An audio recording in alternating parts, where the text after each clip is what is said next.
Hey, come on, soldier. How about we start the podcast already? Nah. It's okay. I just want to get my car.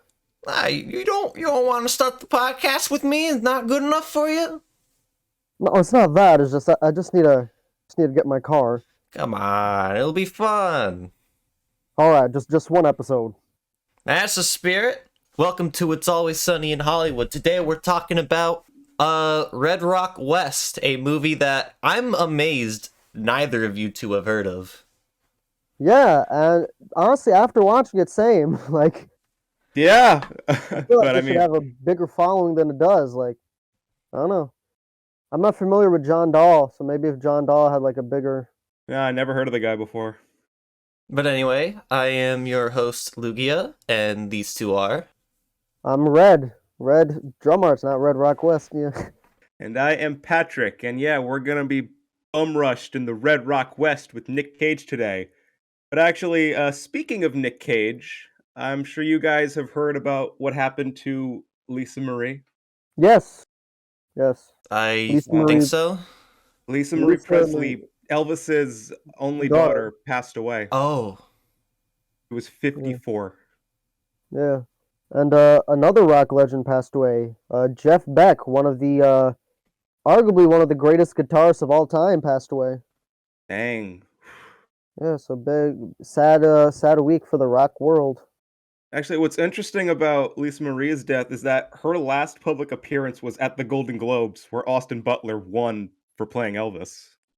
I didn't watch the Golden Globes, but I mean, I heard It's he a won. twist of irony right there. I But yeah, mean, and again, she was only 54. yeah, rest in peace. Let's see, how old was Jeff Beck? Jeff Beck passed away at. Okay, Jeff Beck was 78, so he had a pretty long life. Yeah, Jeff Beck, he was one of like the kind of influential like early classic rock guys. Really did some very inventive stuff with the guitar. He's kind of revolutionary guitar player, and he's played with so many famous groups. It's kind of be impossible to list, but yeah, a lot of musicians have been giving tributes to him just because he's kind of like a foundational rock musician. One last big piece of news I want to mention was Justin Roiland, best known for the creator of Rick and Morty and many other cartoons, has been arrested for domestic abuse. You know, considering that he's kind of like the guy who does most of Rick and Morty, it's likely that show might get canceled if he gets found guilty. Oof. Damn. Well, Which, on And this was after he voiced a talking gun, right? yes, I actually have some friends that have been playing that game recently, and they just thought it was kind of funny that like right after they started playing the game, this happened. So like, one more thing I want to mention on the subject of TV shows. I don't know if you guys heard, Phineas and Ferb is coming back. Wait, yeah, really? Yeah, Phineas they and Ferb is they coming announced back for two two new seasons. seasons for Disney Okay, Plus. so they're not rebooting it. They're just continuing it. No, it's just a continuation. Oh, shit. Dude, that makes me 40 so episodes. happy. I mean, the show like never really died because like they kept on having like a movie every few years I mean- after it ended. Yeah, but I mean, this is like Yeah, I know, no. full Seasons. revival. It's real. The boys are back. My homie Doofenshmirtz. Technically, Doof specifically never left because that Milos Murphy show, he was like a regular character on that for some reason. We don't talk about that show. Why? That I show's like like that show. I that like show's that good. show. It's just like not popular, but it's like I it's didn't apparently really a pretty like good show. Okay, Weird Al's in it. You guys see Hamster and Gretel at all? No. I've not either. Actually, it's funny. I was at college once. We were helping film something. We were taking a break at one point. We just turned on the TV, and there was obviously a Dan Povenmire Swampy Marsh show on, but we're like, we don't know we can't tell which one this is because none of the main characters from any other shows were there, but it was so distinctly that art style. We're like, what show is this? Is it Phineas and Ferb? Is it Milo Murphy? Is it Hamster and we don't know. Hmm. I don't know. It's just funny. I've Looking never back, heard of it was Hamster it and was Gretel. it was probably Hamster and Gretel, but No, I I've don't just know. never heard of that show. I didn't know that existed. I've heard of it. I've never watched it. Anyway, yeah. Wiki, Red Rock West. All right. So, Red Rock West. is directed by John Dahl, who I've never seen any of his movies, so this is a first for me. Yeah, John Dahl is not like a particularly well-known filmmaker. He's just kind of like a solid. Out of curiosity, what other movies has he directed? He directed The Last Seduction, Never heard of it. Rounders, Never heard of it. Joyride. Those are like his Maybe only. I've heard of that one. It's from like 2001. It has Paul Walker. Yeah, those are like Joyriders, you said? no Joyride. Joyride. The ones I mentioned, those are like the only ones that are really popular. He's directed a bunch of episodes of the TV show Dexter, so I guess I've seen a bit of his work before because I am a huge Dexter fan.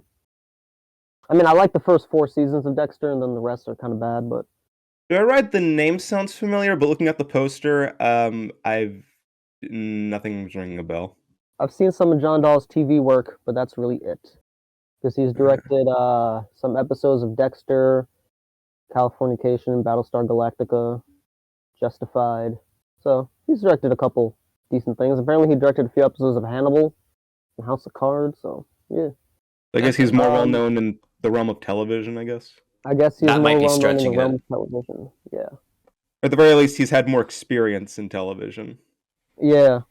This is his only real writer-director work, though. This is like because he wrote this film too. Yeah, Red he did. Rockwell, Alongside Rick Dahl.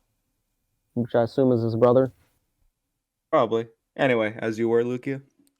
So this movie had a budget of $7 million, and it made $2.5 million. Now you may think that may be a financial, like not successful, but it actually apparently was financially successful because it was this was a limited release film and apparently did incredibly well in like the theaters that it aired in. Yeah, it apparently did really well in Germany, Paris, and London. So I mean, like, good for you, I guess. Yeah. Now the reason like it didn't make a ton of money is just because it didn't release in many theaters. It was sold to HBO. This is, I guess, would be considered like an HBO Max exclusive if it released nowadays. Surprisingly, it's not on HBO Max, but whatever. HBO Max has removed like all their catalog. They're kind of a mess right now, but that's a different can of worms. I heard like apparently like I saw an ad that was like Velma's like the #1 animated show on like HBO Max. I'm like, you removed all the other animated shows on there. It's like #1 by default. Like, duh. Man, I'm going. So I wasn't really able to find a whole lot of fun facts about this movie, considering that it's pretty under the radar, but I did find one thing. So the role of Wayne Brown, who is the former sheriff, Yeah, JT Walsh. Rest in peace. it didn't initially go to him, though. Initially, Dennis Hopper was going to be Wayne. Ah. And I am kind of curious to see how that would have played out, but I'm happy with the final product anyway, so Yeah. I'll take it. What I found interesting is that literally like the entire cast worked with Lynch before this movie came out. So I was just like, this was basically like a giant Lynch reunion because Nicolas Cage was obviously in Wild at Heart, Dennis Hopper was obviously in Blue Velvet, and Laura Flynn Boyle was one of the main characters of Twin Peaks. So I was like, huh, this is just a big old David Lynch reunion. So they met up and they saw John Dahl. He's like, "You're not David Lynch. Who are you?" It's funny, is I guess going into my thoughts a bit, I basically thought this was like a Coen brother movie directed by David Lynch because it had like a bit of David Lynch's kind of old neo-noir flair to it. And the story was very similar to Coen brothers' first movie, Blood Simple. So I thought this is kind of like a nice little, it kind of neats, like fits pretty neatly in like in between their filmographies, I'd say. So what exactly is this Red Rock West thing about? I'll keep it brief. So, a man named Michael Williams is on a job hunt in Red Rock, Wyoming. After a failed job hunt, he decides to go out of town, see if he can get something else, and he meets a guy named Wayne who asks him to kill his wife for money. Here's the thing, Wayne confuses him for a hitman. Yes, for someone named Lyle, played by Dennis Hopper, but we don't see him until a little bit later. And so Nic Cage's character decides to take the money, but rather than kill the wife, he just warns the wife. And the police. Yeah. And everything seemed fine until Mike accidentally ran over somebody as he was leaving Red Rock, took him to the hospital, and realized that Wayne is actually the sheriff around these parts. So the story becomes a bit of a goose chase for Mike and Suzanne until a plot twist happens where Wayne turns out to be hunted by the FBI, of all things. Him and his wife basically committed It's like a Bonnie and Clyde fraud. thing. Yeah. And the A rest lot of the of twists story and turns. becomes a big fiesta of lies and deceit until Nic Cage wins in the end. Yeah. And, you said this was an anonymous request, right? Yes. To that person, if you're watching this, thank you. Yeah, this was a Thank you. hidden gem. This is a I real was hidden gem. I great. really enjoyed this one, yeah.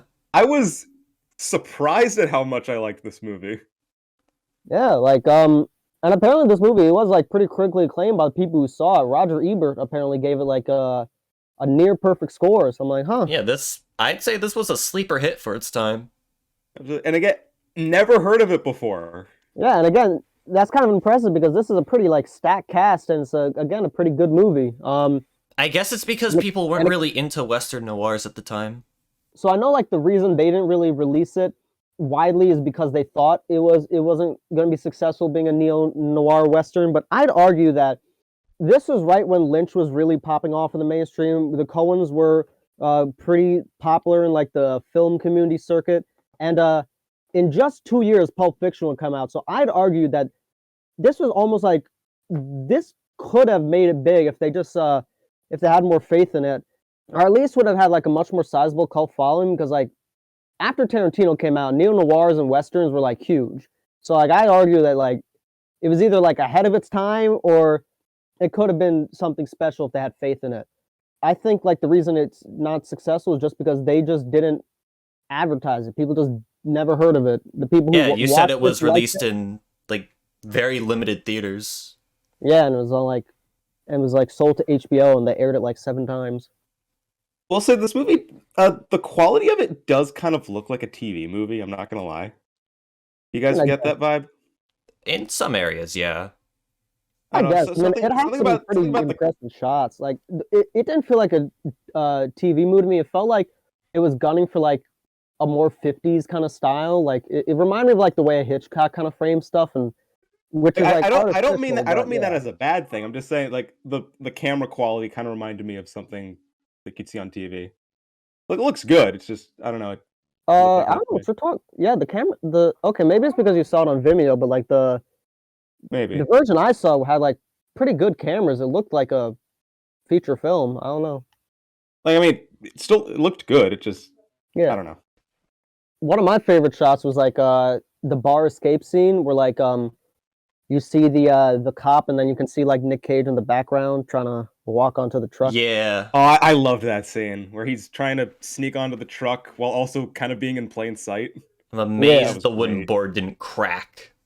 Yeah, I'd say that scene and like the first scene with Nic Cage and Dennis Hopper in the car are like two of my favorite scenes in the movie.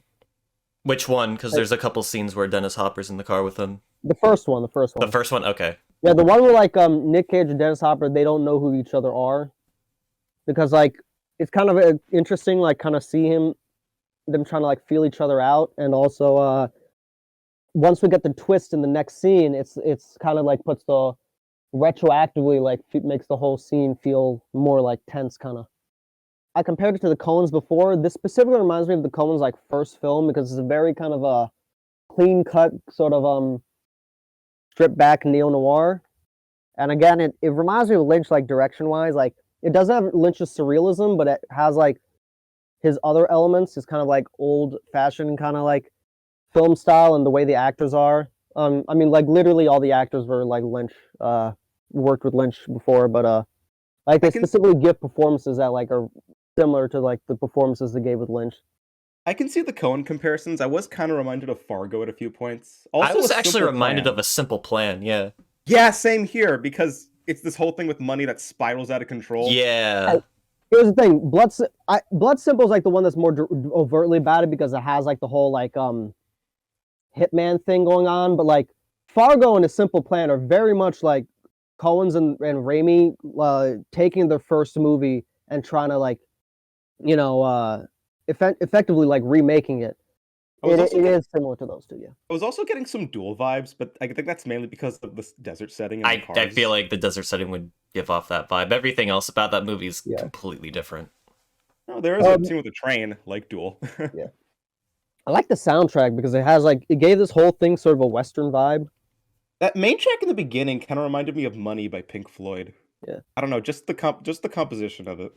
Another Cone comparison, I'd say like it kind of reminds me of just No Country, because No Country for Old Men was this basically cat and mouse game between like this intimidating figure and this other guy, and there's like a lot of these methodical like like the like I mentioned the scene where he's trying to get under the truck. That felt like a scene from like No Country for Old Men. So yeah, this is definitely, if you're like a fan of the Coen brothers and like other like kind of 90s crime flicks, I would recommend this. And I guess if you're a fan of David Lynch but don't want like his surrealism, I guess check it out. But yeah. Speaking of David Lynch, how did we feel about Dennis Hopper's performance? He was great. I like how he wasn't as explosive as he was in Blue Velvet, but he was like still pretty like he's slightly more down to earth. I mean, he did get a little insane near the end, but for the most part, he kept it pretty cool. Yeah. What I liked about the earlier scenes with like Dennis Hopper is that like he was keeping it cool, but you could tell like there was something crazy bubbling under the surface. Yeah. So I was kind of like a little uneasy like the whole time, because I'm like, this man might snap. Like I'm thinking the whole time I saw him, I was like, when's he gonna snap? Because I could tell. Nic Cage, I felt like he kept it a bit more understated, but like I just think it was just a good performance from Nic Cage. So like I'm not complaining. I like the sheriff a lot. Wayne? We haven't talked about him. JT Walsh, yeah. Yeah. He like had this real like slimy element to him. Yeah, don't really have any complaints when it comes to the acting. Laura Flynn Boyle one impressed me a lot because like I've seen Nic Cage and Dennis Hopper give these performances before, but Laura Flynn Boyle had the very different performance from what I've seen her before, because in Twin Peaks she played like Laura Palmer's best friend. She played like an innocent little like high school girl, and here she played more like a classic noir femme fatale thing. Like she was a villain in Men in Black, but even like in Men in Black 2 she played like a pretty different character. So like I was kind of impressed by her because she was pretty different in this movie than from what I've regularly seen her in. Kind of an underrated actress, I'd say. I kind of like the setting, the Texas setting. I feel like you really got to. Well, this was Wyoming, not Texas. Wyoming. Okay, but whatever. They had like I like the Western kind of feel. The desert, the desert aesthetic. Because like the buildings, the way people were dressed, it all kind of gave this that twang in the soundtrack. Yeah, kind of gave this like Midwestern feel.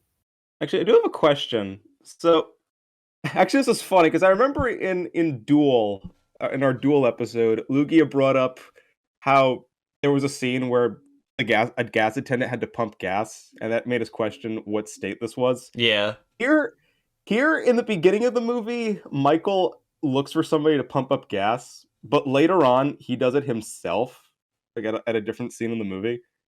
And this is Wyoming, so I know New Jersey and Oregon are the only states where you actually have to you can't. Well, then pump again, your own gas. this was '93, so maybe more states did it in '93. I don't know. I just noticed that. Like, oh wait, what's the? It's completely irrelevant to anything. And also, but I don't know. Nic Cage's character is a drifter, so maybe he's been to states where they pump your gas, and then he came to Wyoming and like. There's only 2 of them, and I doubt he went to New Jersey. I mean, there was 2 of them now, but like in the '90s, it was more than 2. Is that a fact? When did these laws come into place? Like relatively recently, honestly. Really? Yeah. I guess that's what happens when you watch a 1993 movie with a 2023 mindset. Yeah, a lot changes in 30 years. Oh yeah, 30 years. Shit. So I find it funny. At one point in the movie, the truck driver, when he drops him off at Susan and the mayor's house, he says, "Good luck, Spider-Man." Almost 30 years later, Nic Cage would play Spider-Man. I find it kind of funny how like good Nic Cage's lying is on this, because like his character like lies constantly, but like it's always kind of believable. It's like, oh, I'm cheating. I'm here with my wife, or like all this like kind of crap. Like, he's at the same level as Frank Abagnale. Yeah. He's just spewing bullshit one after another. Yeah. So I feel like I just have to kind of mention it. I was thrown off when we saw Nic Cage's penis. Oh my god, yeah. Yeah. I feel like we should just acknowledge that. Like, you see Nic Cage's penis in this, and I was like, oh, okay. It's like a silhouette, but still. But yeah, this is a nice little hidden gem of a flick. If you can find it, check it out. If you can find it.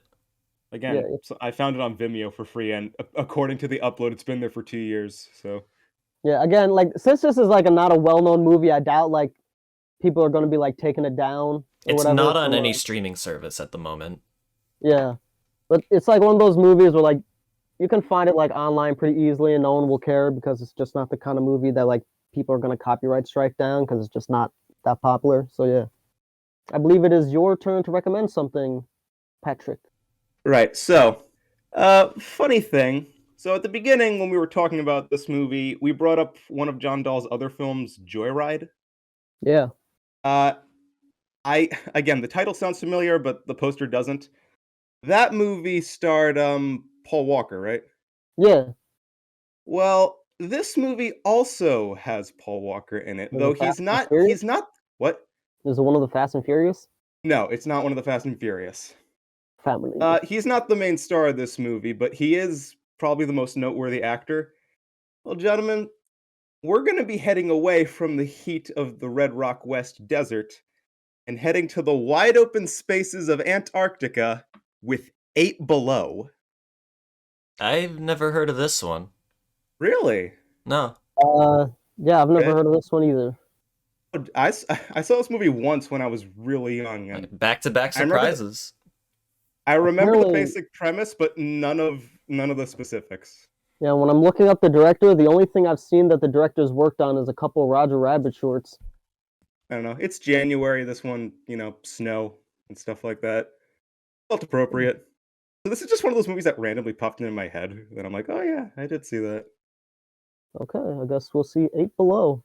Kind of fitting because it's winter. And it's kind of cold. I'm surprised it isn't as cold as it should. Like, we barely got any snow here. Well, this movie's gonna rectify that, maybe. Not really, but Damn, I Alright. gotta recommend that a fucking Vanilla Ice movie now. Speaking of cold. Ice. Yeah. what Vanilla Ice movie? Cool as ice. I love that movie. It's so bad. Alright, Any but words? thank Any you. closing words? Yeah. So, thank you for listening to another episode of It's Always Sunny in Red Rock. Adios. That was a fucking terrible Nic Cage impression.